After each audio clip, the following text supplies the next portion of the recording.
everybody, it's T. Falcon Napier. Welcome to the Circle of Brilliance. Today we're going to continue our discussion about happiness and where it resides on the change grid and how it might change the way it expresses itself depending on where you are on the change grid. We're also going to be looking into many of the countless synonyms that have been proposed for happy. And we have a few models, happiness models that we've been looking at starting last time around with the one for, I forget what their group is called. Wow, no, what was it? Slow. Who? Slow. S-O. Oh, slow. Yeah, S-L-O-W. slow W, slow. Yeah. And so some of them I think are just interesting things to look at to kind of get some context. So today I found another one. I thought this one might be interesting to look at. This particular model, which you should all be seeing on your screen right now, is proposed by I'm trying to remember, I think his first name is Tal Ben-Shahar, and he is a professor at Harvard University. And he proposed this model, oh, I don't know, a decade plus ago, came out with a book all about happiness, but this has come to be called the hamburger model. And so I'll show you what his model looks like, and I'm going to give you the definitions he's put forward. The question here is, does this overlay on the quadrants? Where does this fit? What's this really all about? And we'll go from there. So along with his book, Happier, Tal Ben-Shahar also wrote the book, The Pursuit of Perfect, How to Stop Chasing Perfection and Start Living a Richer, Happier Life. So there we go. All right. So Tal Ben-Shahar's philosophy is, if you can learn how to live for both today and tomorrow, you will learn to balance your personal needs with long-term goals, and you can enjoy life in a way you have not done before. His ideas come from positive psychology. Positive psychology is the scientific study of optimal human functioning. The concept was first introduced by Dr. Maren Seligman in 1998. He is the director of the Center for Positive Psychology at the University of Pennsylvania. So these are the four different types that Ben-Shahar has come up with, and just kind of curious to work our way through it. But his scale seems to go from benefit to detriment, and you can look at it either with a look towards the future, or you can look at it as a look at the present. So we're going to work our way around this, and you guys chime in if you think it overlays somehow or another. We're going to start with, he started with the four archetypes of the happiness model. He's describing these, though, as four types of people. And so rather than looking at happiness as someone's response to a given situation or set of circumstances, now he's talking more about happiness as a state of being, and seems to come up with four different kinds of happiness that can all exist as states of being. So again, he is describing four types of people. Each deal with pain and pleasure differently. And the four archetypes are as follows. Number one, hedonism. Hedonism, also known as the junk food burger. A hedonist is someone who tries to maximize, although he says maximalize, is that a word? Maximize pleasure and minimize pain as much as possible. The analogy for this archetype is the tasty junk food burger. Eating a junk food burger would provide a current benefit, enjoyment, but also damage, as there could be consequences later. So a benefit in the present tense, but a detriment as far as the future is concerned. This explains the archetype of hedonism in a nutshell. Hedonists are often referred to as Epicureans. Epicureans live according to the hedonistic principle, seek pleasure, avoid pain. They focus on the present and ignore all possible negative consequences of their behaviors and actions in the now. Tal Ben-Shahar explains about this archetype. This is the hell the hedonist confuses with heaven. Without a long-term goal or without a challenge, life no longer feels meaningful.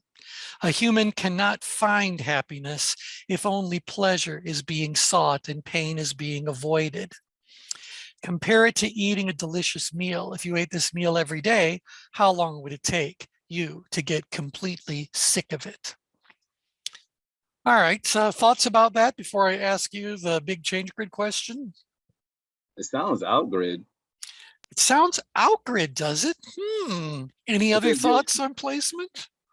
you're achieving a lot, and the further out you go, it becomes more about that than caring for others and that kind of detachment that you would have in the Right, center. right. So let me just kind of bring this forward as a bit of a refresher, reminder kind of thing. Chat amongst yourselves while I find the layer I'm looking for. There we go. So keep in mind that, no, I'll just do the composite. You guys should know what all these layers are all about. Keep in mind that when we are experiencing the outgrid behavior in a negative way, it's the outgrid danger zone.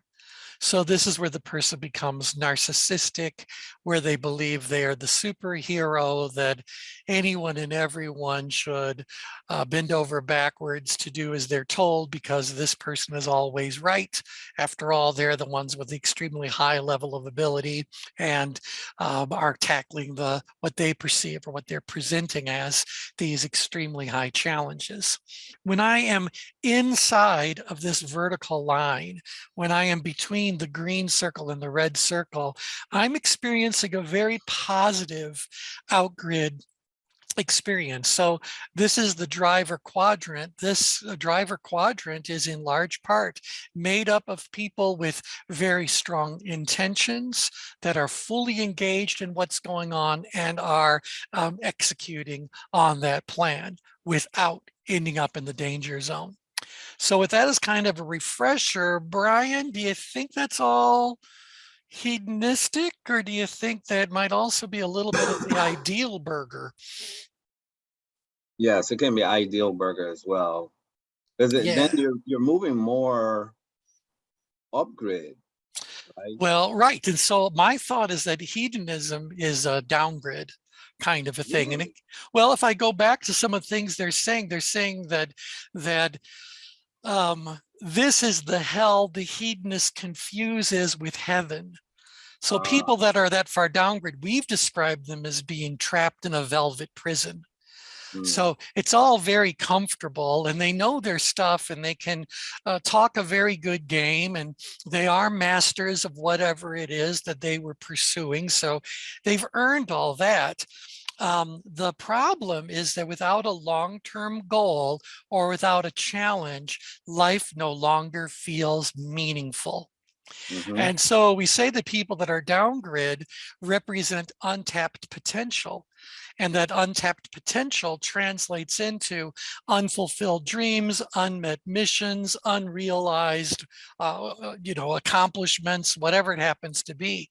And so this is the person who's resting on their laurels. And if I pulled out the adjective map, you would find a lot of these hedonistic sorts of, like gluttony is down there. So things like that as well. And again, we're not talking about the downgrade danger zone. Perhaps we are in the worst case scenario, but that's not going to hold true when we start looking a little bit more about what's happening outgrid, healthily outgrid. So shall we kind of move on to what they consider the ideal burger and see if that overlays on the outgrid, the healthy part of the outgrid quadrant, or anyone else have something they want to contribute to what we just said about hedonistic, hedonic kinds of behavior? Anybody?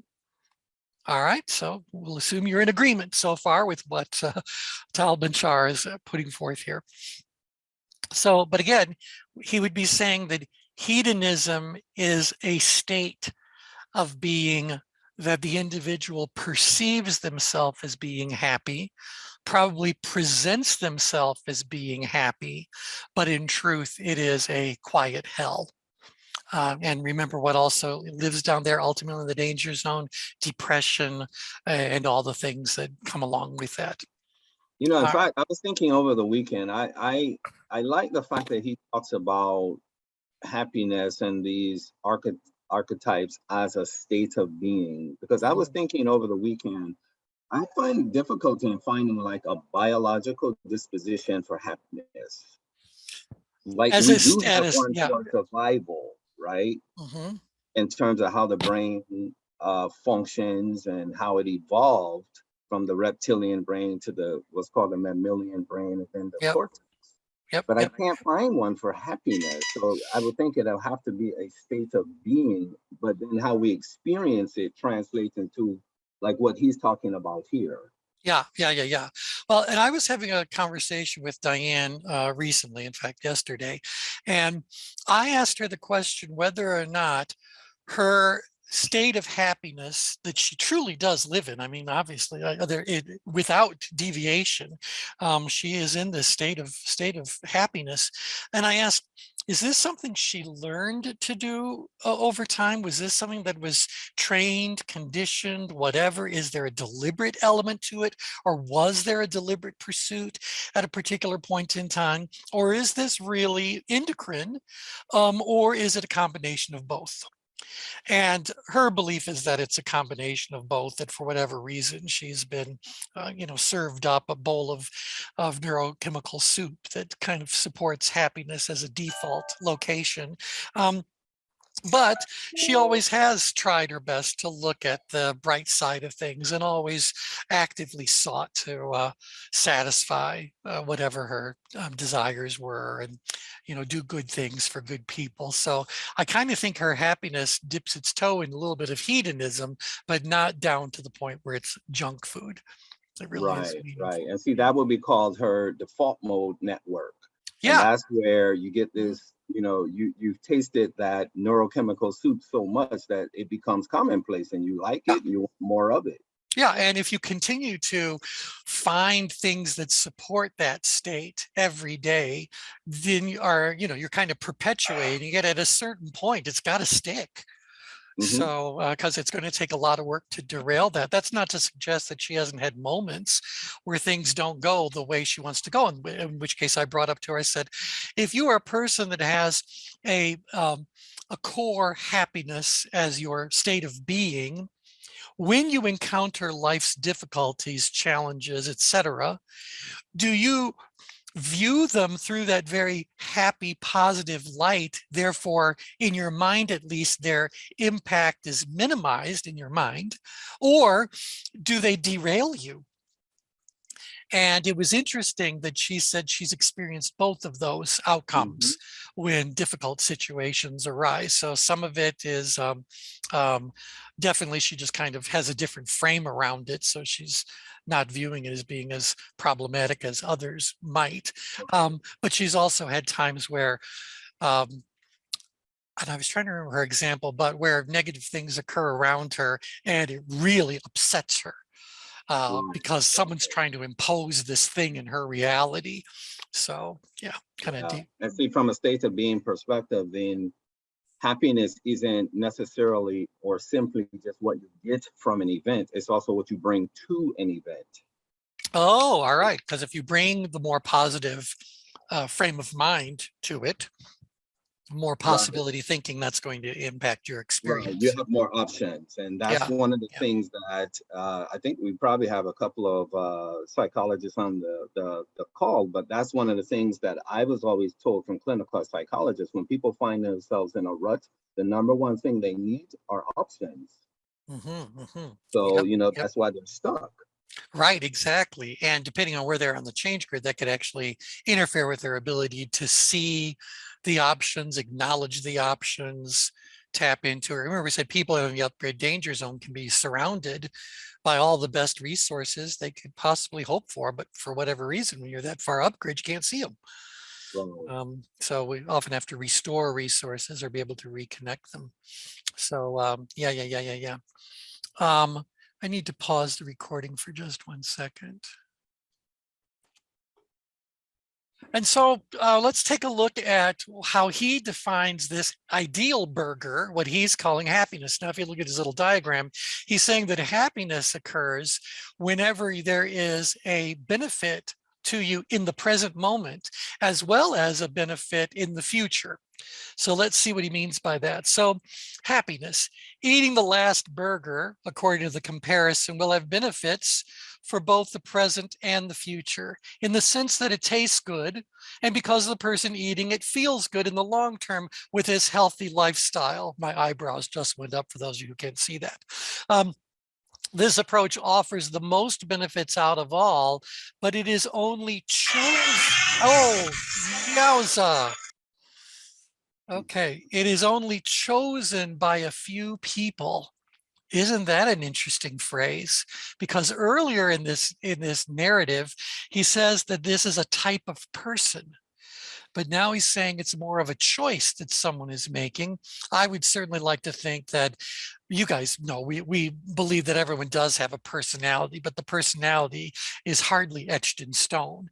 It really is just the result of a very long time of behaving in a particularly patterned ways, and it seems to have stuck in your perception of yourself or people's perceptions of you, and it's come to be labeled as your personality. But we know lots of things affect your personality and that it can change over time. Certain things can change very quickly. It really all depends on what the trigger event was. But nevertheless, here he's talking about that it's a choice that people make.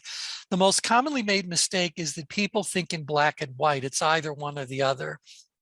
This mentality leads to viewing things incorrectly. The truth rarely lies in extremes. Virtually all the time, truth is a synthesis of various components. It is not either one or the other. It is one and the other too. Now, we've got someone who we've certified who would say that this whole either or thing is fundamentally flawed because it could be either or both or neither. And so I think that that's interesting to be looking at all of those. Okay, so anyway, but that's this whole happiness thing he's talking about. That's the ideal burger. Now, I would agree that at certain places on the change grid, we would say that's an ideal location. So let me go back to a composite diagram. So if we go out here where you have strong intentions, you're fully engaged, you're out there driven, you're an amiable driver, a bit of an expressive or analytical driver, you're out here in this healthy kind of place, you're accomplishing things, you're pursuing things and, getting things done. And I think that a lot of people have as their reward for accomplishing something, this feeling of pride, and that feeling of pride ends up making someone happy. So I can kind of see where that's very sustainable there. Do you guys agree with that? Disagree? Other thoughts around the subject that this ideal burger, if you're trying to, um, huh, yeah, see, I'm about to say something that I don't completely agree with. But if you're someone who's out there trying to accomplish and have a life that's filled with accomplishments and growing and gaining and all those kinds of sorts of things, this would put you a bit out grid and you could very well feel happy. But there are plenty of people who derive happiness from other things. And so I continue to believe that happiness can exist in multiple locations, but I can certainly see how that kind of happiness is. I guess what comes to my mind is the account for the future might shift some of that intensity or perhaps the impact of what happiness is. And I'll give you an example from my own life situation.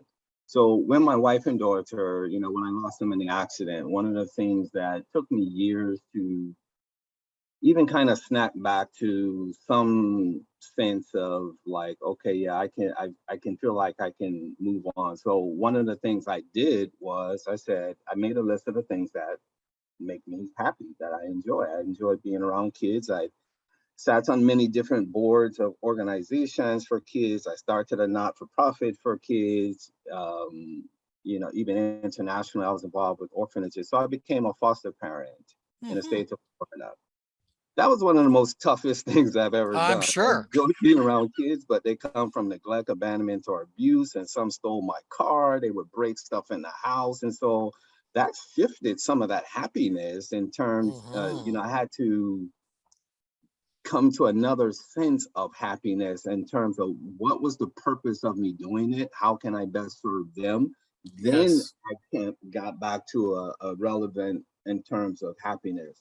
I don't know if any of that made sense. I know I probably didn't articulate it well, Well, what but you're saying come is to that the happiness happy, is an evolutionary process in some right, ways, right? right. So did it mess with your state of happiness? Or was it Learn simply on less happy situations occurred? Right, right. Because then I had to. It felt like, see, for me, and I'm like a Diane, right? I can get back into that state and do it with some sense of ease. It's not always easy, Yeah, yeah. but when I was going through it, and it's consistent with them kids, and it took a long time to get some of them back to where they can function normally, Yeah, then it yeah. seemed like this idea of getting back into that state was even more challenging. And so I wasn't as happy, I guess, if that makes sense. Yeah, yep. Interesting, interesting. Edie, I see you're unmuted. Thoughts about that? Oh my God, I didn't know I was Oh, unmuted. that's no worries, dear. Okay. All right. So let's kind of read these other two and see what's going on. So far it's kind of fitting um, and overlapping with what the source of happiness would be, or the tone of happiness in each of the four quadrants, like we talked about last time around. So let's go over here to the upper left, the rat race, which is a vegetarian burger. It has a short-term detriment, but a long-term benefit. Huh. Okay, don't know why that's a vegetarian burger, but let's take a look at that. The second type in the happiness model, oh, they're going this way around. The second type in the happiness model is introduced via an analogy of a rat racer. This analogy is that of a vegetarian hamburger that is only made of the healthiest ingredients. The problem is that this burger doesn't taste good. Eating this burger now would not provide any benefit in the present. The burger tastes bad. Some of them are getting better. Linda had an Impossible Burger a few days ago and actually liked it. I actually make my own. Yeah, so they're working through it. So, but he wrote this book, I think, in 2007. So back then they were bad. Although there was a black bean burger that was pretty good. Anywho, in the future, however, it will provide benefits in the sense that someone will reap the benefits of eating healthy for a long time. These people are the exact opposites of hedonists. The rat racer's motto is work now, play later. He suffers now to gain more in the future. Yeah, and I worked with a multi-level marketing company, and one of the things that we kept communicating to the people in the field who were building their little enterprise was that there is a lot of work up front. It's, if anyone ever tells you it's easy, it's not. You're still building a business, you're just not doing it alone. But we would say to them, how willing are you to be unhappy in the short run if it will make you happy for the rest of your life? Or are you okay being uncomfortable in the short run to be comfortable in the rest of your life? So this whole idea about you need to pay the price of success must be paid in advance. And I don't know where that phrase came from, but I certainly didn't originate it. But nevertheless, the price of success must be paid in advance. I think I've heard it more, the price of freedom has to be paid in advance. So obviously it applies to things. Yes, Edie, go ahead. Yeah, I was just thinking what we're really talking about is really the marshmallow theory. Remember the study that was done on delayed gratification? So those people that can be happy, they have that sustainability. Don't you think that meshes with what? Yeah, and they're more resilient. Yeah, exactly. But the people who had to, well, they had to give into their hedonistic tendencies, they ended up being moved downgrid, and ultimately that's where depression comes into play. And as we were reading, remember that's also said that's where there's a lack of purpose, a lack of mission. There's no new goals being set. Because people don't know how to wait for something and work for something. So yeah, interesting. Okay, so back to that. So yeah, Binchar also provides his perspective on this archetype in his book. He explains that there are so many rat racers around the world because various cultures enhance and encourage this belief. How many kids work on school every day to get a special present for mom or dad at the end of the semester for good grades? This way, a human is not rewarded for the journey itself, only the completion thereof. Societies are tough and only reward results, not processes. When someone has finally reached a destination, we confuse relief with happiness. The heavier the burden feels during the trip, the stronger and more pleasant the relief is at the end of the journey. If someone experiences a lot of these moments where relief is confused with happiness, it will only enhance the illusion that reaching goals will make us happy. While the sensation of relief can definitely resemble happiness, it is real and nice after all. It should not be seen as happiness. Well, it is real and nice after all. It should not be seen as happiness. Doesn't this explain the social media phenomenon, right? You get the likes and you have a gazillion friends on Facebook or Meta or whatever it's called. Right. And there you are. And so, again, we would say that that's this slightly upgrade. So very expressive kind of a situation, but an analytical expressive could still be in a puzzling situation. Where they have to rise to the occasion, they have to meet this challenge. Otherwise, they're going to suffer one way or another. And so they would breathe a sigh of relief when this puzzle has been solved. They've obviously moved down grid a little bit and maybe out grid because there's a sense of accomplishment that comes from there. But are they truly happy? Are they truly happy, or is that the sense of relief? Which goes back to the examples we gave last time around, where I said roller coasters make a lot of people happy, or the people who are being shot at on a battlefield when the battle is over might laugh a little bit. But is it really happiness, or is it the relief that comes from knowing you've survived something, you've escaped whatever the immediate threat happens to be, you've lived to see another day? Yeah.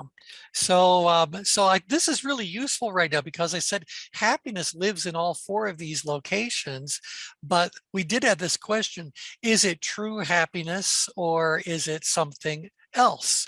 And what we'd set up to this point is that, well, it's situational. I can experience a certain type of happiness up grid, and I can experience a certain type of happiness out grid. But just by virtue of the fact that I'm describing it as experience it, that doesn't mean I'm living it. So this distinction is made as well.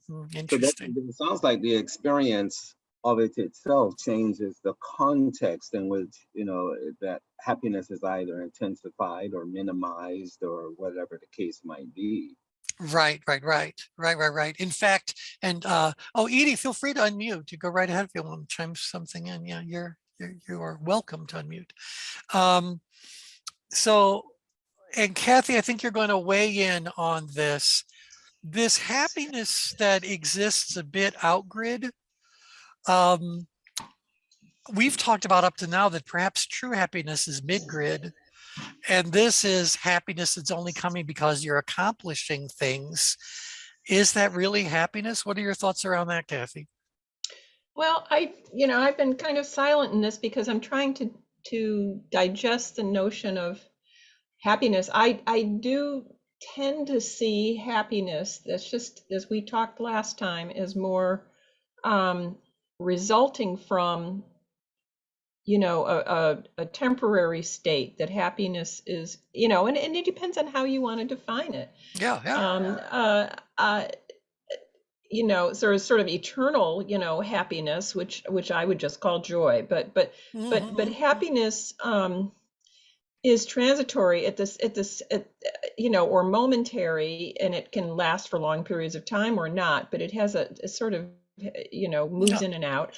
I happen to think it still does belong somewhere around within the green circle. You Yeah, know, if you're yeah, looking at it in all, in all the different states and all the sure. different areas.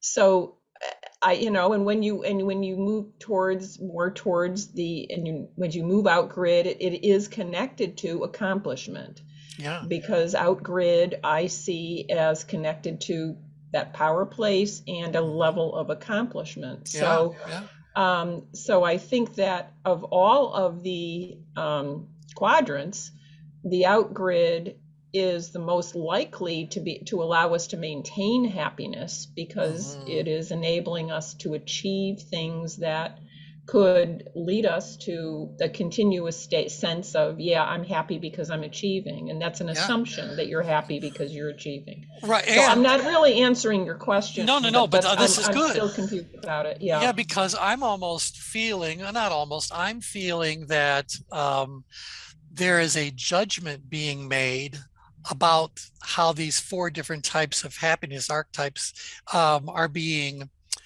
Experience. presented to us. And so Mhm. someone says like, oh no, happiness is only when there's both a present tense benefit and a future tense benefit as well. That's when you're happy. Well, if that's the case, then that means I can only be happy when I'm actively doing Yeah, things. yeah. I don't happen to like this model that he's No, proposed. I mean, I don't mean to be judgmental. It doesn't resonate with me, is really what no, Me I either. feel like saying more. no. I Yeah. mean, It doesn't resonate. it's giving us some other glimpses or some other language to kind of explain what that experience of happiness may be that is situational if it happens to plot out grid. And that will be experienced differently than if it plots up grid. And I love this idea that maybe inside of the green circle is where we can say, this is real happiness as a state of being, and talking about joy. And someone proposed, by the way, that there is something above joy, and that's bliss.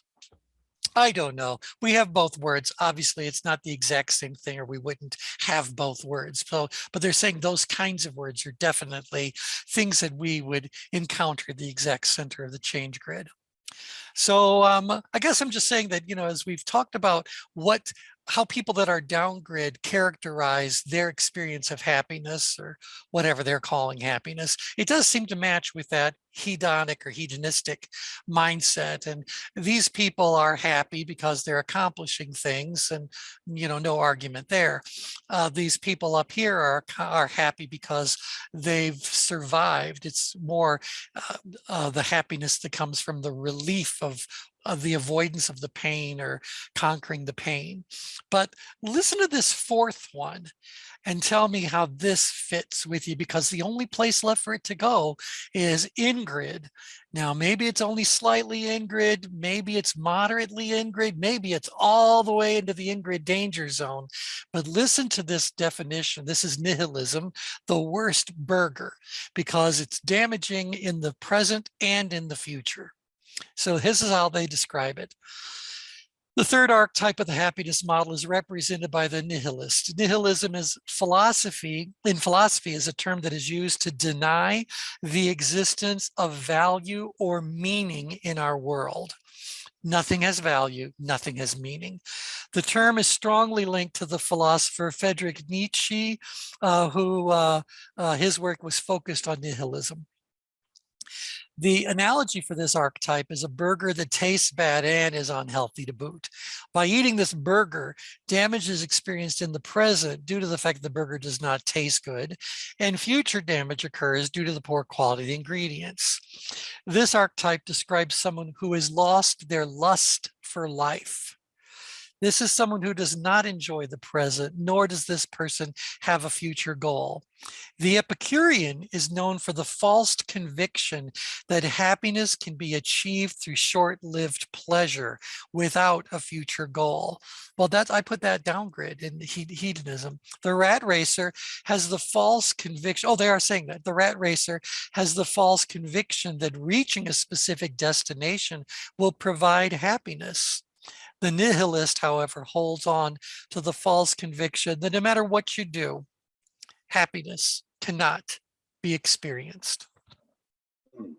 Yeah, That to I'm having me, a difficulty with that one, yeah, but this model in and of itself just seems like it's it's predicated on conditions. And if Yes. those conditions don't arise, then your happiness is either inhibited, disturbed, something. And that's challenging because the way the brain process feelings, no, we don't have a forever feeling. That's Right. just Right. not how our bodies function in terms of processing any emotion. So I mean, they all have a shelf life, right? Yeah. Right. Right. I always see happiness, or I tend to see it more like what Kathy described, and I call it a return trip. Mm-hmm, So mm-hmm. in other words, if we start in the center, and that's the space where we detach and we can experience it whether we have a certain condition or not. As we move outward, we're achieving things. The idea, at least as I was taught from a Eastern spiritual perspective, is to pull that center with you. So then Mm-hmm. you're at least positioned to optimize the best possible probability as much as possible in that. Mm-hmm. Yeah. And that would certainly resonate with what we've said and the more advanced kind of stuff we've talked about on tension management, where we say that this 6-6 experience, this exact center of the change grid, is constantly changing as we live our lives. So today's 9-9 experience could become the new 6-6. So we're constantly returning or redefining what this 6-6 experience might end up being, or look at the other way around. We might think that a challenge of a 10 was met because we had that as a 10. And once we've accomplished that, we go, oh, but now I can see what a 12 looks like, or a 15 looks like, or, things that are much further um, out grid in the world of possibilities on the master change grid of life. Again, put some reverb behind that. Yeah. Like even from a spiral dynamics perspective, I wonder if like um you experience it, you move outward, you come back again, that return trip, and you come back and you grow. There has to be some element of growth in this. It's not static, it's dynamic in terms of Mhm, happiness and how mhm. you can experience it and to what extent you can experience it. So I would think you come back, at least in my mind, that's what I'm envisioning, at a higher level. Well, exactly. And I think too, if we go back to that spiral dynamics model, one of the things that we were able to kind of figure out, if you will, based on the descriptions and looking at some historical references around it, that long ago, I don't know when that is, but something happened, and it was probably something upgrid. And as a result, someone decided to conquer that, and then it became something that was very routine and commonplace, and then people went on with life until something else happened, and then they had to conquer that, and they went around and around and around. And what we proposed is that maybe early on, because humans were not as evolved as the spiral dynamic philosophy presents evolution, we had to go swing through these extremes to get there. And if you look at those early stages in the spiral dynamic evolution, they're pretty extreme. They're pretty extreme. But as we have progressed, perhaps as our humanity has grown, our movement around the change grid or around that spiral is getting tighter and tighter to the center. So with every trip around, we end up moving closer to that green line. And maybe for some people right now, they're inside of the green line. Maybe the day will come when the spiral is so fast, so tight, because remember, I think one of the things we found out was that the time intervals that are occurring between these colors on the spiral dynamic are getting shorter. So that would also indicate the trip is getting shorter as well. So that would kind of resonate then that with what you've just kind of said, we're constantly redefining that idea of what the center of the change grid is. Maslow would say this is where self-actualization is going to live. That takes some work, I can tell you, because I remember the kung fu martial arts used to always talk about enlightenment and how people want it. And he says, and enlightenment is to have no thoughts. And that Mm, still seems challenging to me. Right. to have Well, no thought to get well, to I that think, point? yeah, I think at their point, if we look at the roots of the word enlighten, and part of it is about the light coming within you. And at its highest expression, you are the light. And Mm, because you're the light, you're no longer participating on this plane. You've kind of, you know, superseded that, or what's the word I would use to describe it? In Stargate, they use the word ascension. So mm, you've ascended beyond whatever this plane of existence is, or you've ascended beyond whatever that trip around the spiral might have looked at. So it no longer fits you. You've ascended beyond it. And who knows, sooner or later, that ascension could result in you being nothing but pure energy. Who knows? Yeah, that's something, a little metaphysical moment. But yeah. So let me throw another little thought out here as far as this model goes, because again, remember, I believe that all models of human behavior have merit. If they've created some kind of a diagram, then we can do our little merging of brilliance kind of thing. And as we merge it onto the change grid, the model should enhance the change grid, and or the change grid should enhance that model. So because ultimately it's all trying to describe how humans operate, so it should all fit together.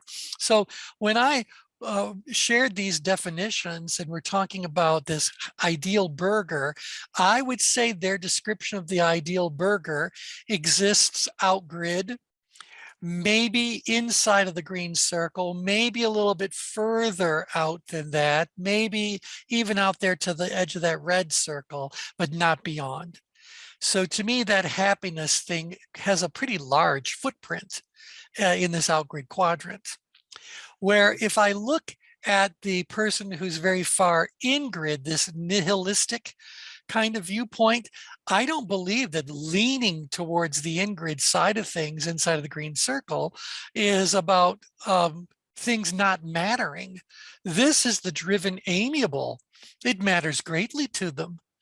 And maybe even a little bit further in grid, there is still this idea that says there is meaning. Maybe the meaning is more local. Maybe the meaning is more about what I find meaningful in my own family existence. I'm not all that concerned about meaning at the grander scale of society and civilization and planetary and universal sorts of things, but maybe I believe there is some meaning, some reason at a more local kind of level. But when I read that description about nihilism, again, where it says that nothing really matters, they have this false conviction, no matter what you do, happiness cannot be experienced.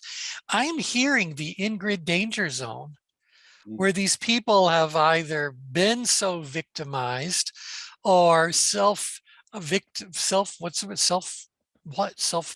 self whatever. They have a role in whatever their reality happens to be. It's not always outsiders who are pushing them into this place of belief that they don't matter, nothing really matters, they exist but they don't kind of live. We've always described that as being the in-grid danger zone.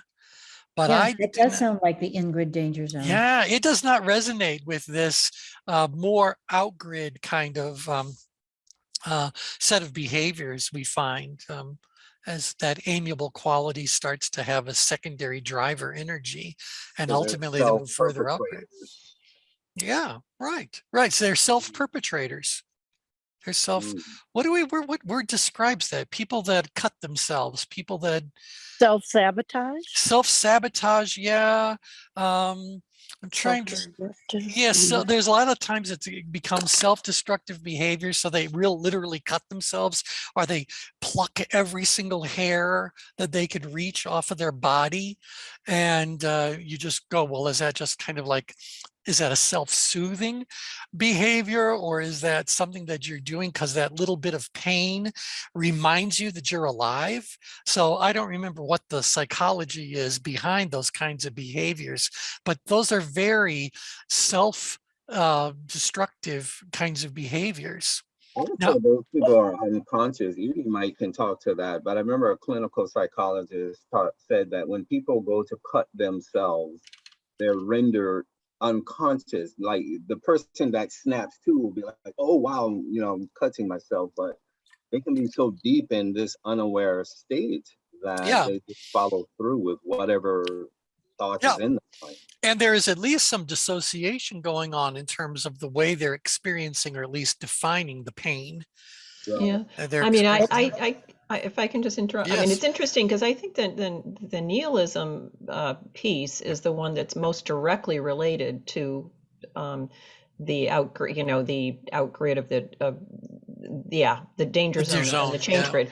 But anyway, I have tended to see cutting after, reading about it and Yeah. Yeah. sort of watching it. It's the ultimate distraction It is. from Yeah. from whatever is going Yeah. on in your life, Yeah. And so it is a bit of a Exactly. self-soothing thing, even though it's, even though it's yeah. painful. Yeah. It's a soothing, it's a mechanism of distraction to keep you from facing what's right in front of you at that Yeah. time. And Yeah, again, it's yeah. Go ahead, Edie, you go it's ahead. yeah, no, yeah, it's definitely it's always been considered a distraction, but also a sense of relief of the guilt. There's actually, that like you were saying, happiness is the relief. It's almost cathartic to Mhm. release some of the pain. Yeah. Well, there's a lot of faiths where self-flagellation is part of it, where people will really like beat themselves while they're praying.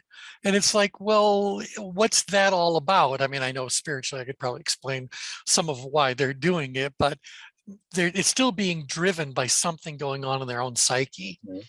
So yeah, anyway, so I think that that's interesting that particular description is very much this danger zone. Well, let's look upgrid for a second. Upgrid is about the rat race kind of a thing. And when I think of, this description says, you're going to make yourself uncomfortable in the short run to be comfortable in the long run. So you are willingly stepping into things that are more challenging than you're able to handle so that you can use this as a growth experience. Maybe you chose to step into that situation. Maybe you've just ended up in that situation. But when I think about this rat race, I'm not hearing the danger zone. I'm No. hearing that a lot of this is just, functional learning opportunities. I'm trying to think of a situation we might put ourselves in where we know we're going to be uncomfortable, but we know it's for our greater good. I mean, is that So, yeah, an like hour on the treadmill or yeah, boot camp? boot camp. Yeah, there you go. People don't know what they're necessarily doing, but they know they're going to get better at it. Or yeah, yeah. So I think that whole rat race kind of thing has both an upgrid energy around it, but not danger zone. It also has a little bit of outgrid energy involved as well. So maybe it's this analytical driver driven, or rather analytical expressive and driven expressive that's kind of coming into play. So they might not have all the ability they want, but there it is. They're rising to the occasion. Keep in mind too that right along this line that divides the expressive quadrant and the driver quadrant, this is where we find adjectives like smooth with extra O's, because you guys have heard me say on many an occasion now that whenever a human finds himself in a situation where their level of ability does not meet the challenge that they feel they face, they turn on their charm. They try to become personable. They try to put the spotlight on others and take it away from themselves. So this is where all the schmoozing behaviors come into play. This is the world of romance, all that kind of stuff. And so that too is evidence of being presented with a puzzle but ill prepared to really solve the puzzle. So you're pulling in to whatever you can and working whatever you got and hopefully figuring the thing out as you are living living through whatever that situation happens to be. So again, I can see that description of rat race overlaying a bit upgrid, a bit outgrid, but I don't see it as being in this danger zone. So, yeah. Okay. Thoughts about that? Then let's take a look at the fourth one and see hedonism. So again, so far I'm finding that outgrid and upgrid both do not include the danger zones, but ingrid is the danger zone. So let's look at hedonistic behavior and see how this overlays on that. So again, hedonism, someone who tries to maximize, I love this maximize pleasure and minimize pain as much as possible. The analogy for this is the junk food burger provides some enjoyment in the moment, but can also damage as the consequences are later on. Hedonists are often referred to as Epicureans. Epicureans live according to the hedonistic principle, seek pleasure and avoid pain. They focus on the present and ignore all possible negative consequences of their behaviors and actions in the now. I do not see that danger zone. I do not see that. I know. The danger zone, you're pretty much running on autopilot, literally, or you're, it's unconscious kinds of behaviors. But I can feel it kind of happening as you move further down grid. I will say that when we talk about the levels of control, one of the things that we say is that the person who's in power apathy has an assumption of control. They assume things are just fine. So part of that is resonating with his hedonic mindset. But then they could also, when they get down to apathy, have an illusion of control. And that might resonate with what they're saying here about they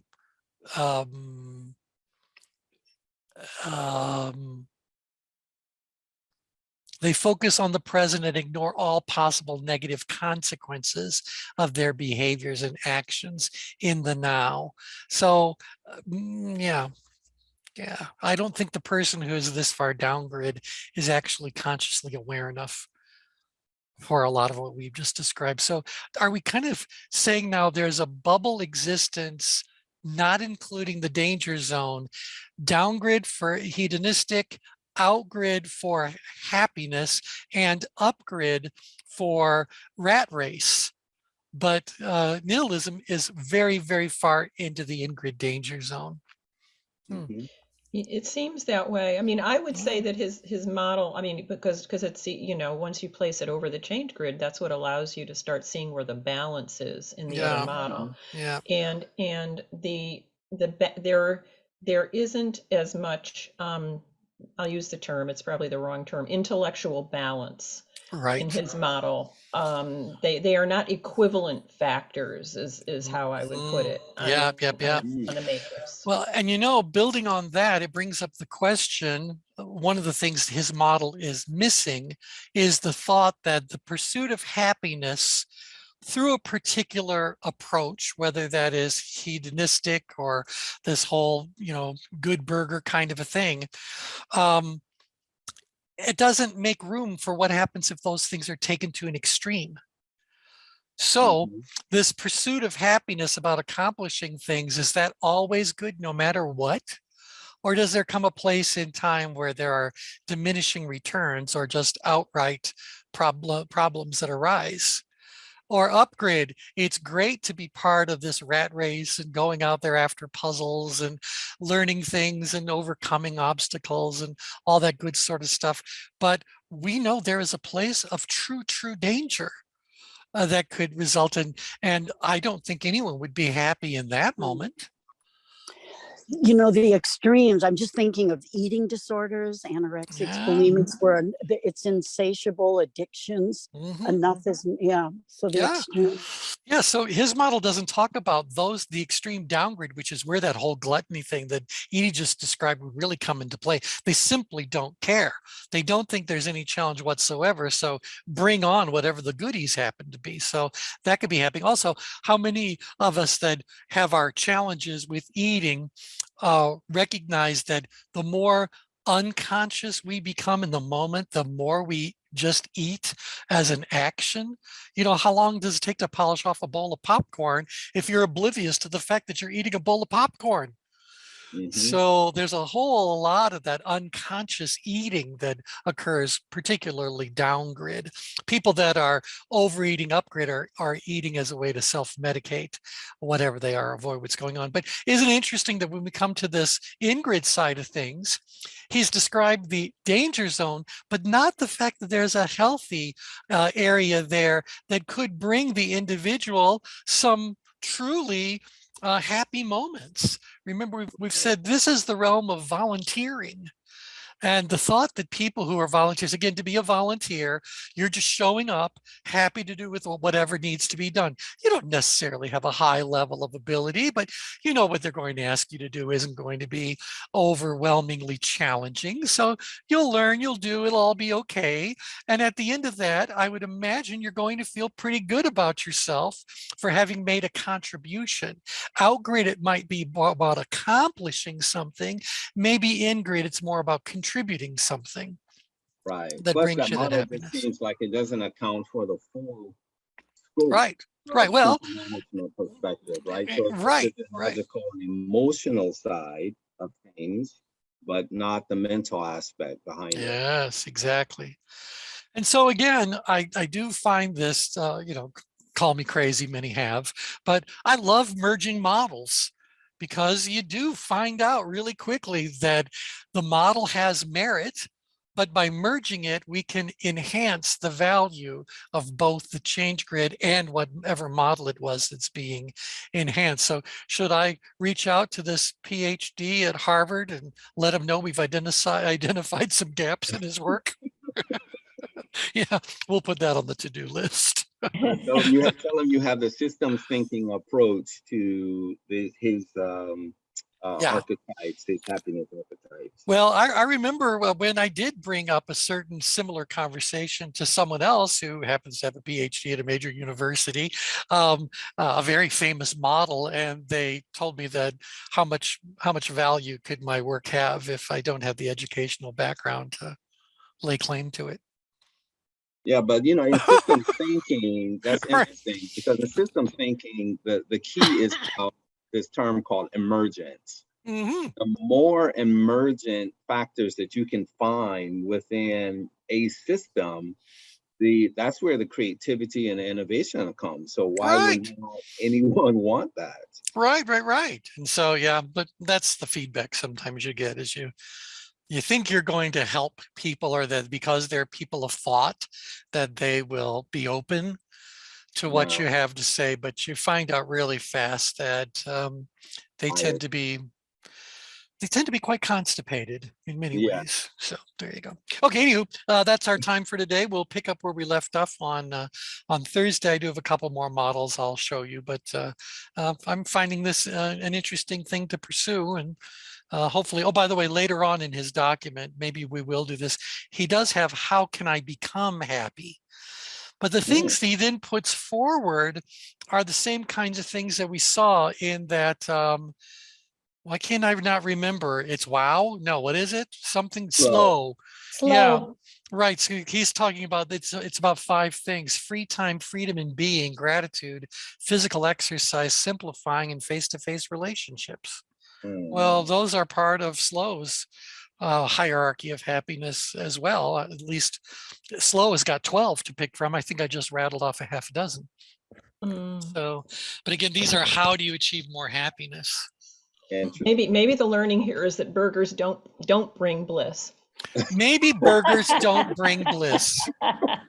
I think that's the real thing. And I also think, you know, talking about how this applies to the work that we do, we can use the change grid for many, many things, but the two that we talk about the most is that people hire us to help them accomplish something, whether that's at the business level, individual level.